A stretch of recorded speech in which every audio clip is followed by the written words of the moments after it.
কর্মীদের বৈঠক আছে, একটা স্তর নিশ্চিত থাকে। আমি জানি না কাদের ডাকা হয়েছে, কতজনকে ডাকা হচ্ছে। তো আমাকে যখন দরকার হবে ডাকা হবে।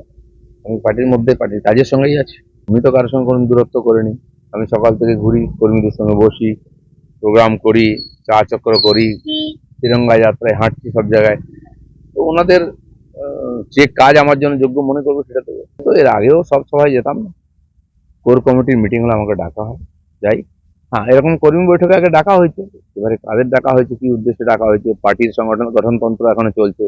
জেলা কমিটি হয়নি, অনেক মন্ডল কমিটি হয়নি, রাজ্য কমিটি নতুন করে হবে শুনছি, সেটাও হয়নি।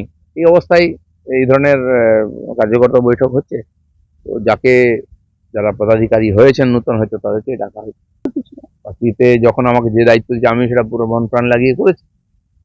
এখন অনেক দিন ধরে কোনো দায়িত্ব নেই আমার পার্টিতে, তো আমি পার্টিতে সমান সক্রিয় আছি। আমার কাজ হচ্ছে সাধারণ কর্মীদের সঙ্গে যোগাযোগ রাখা।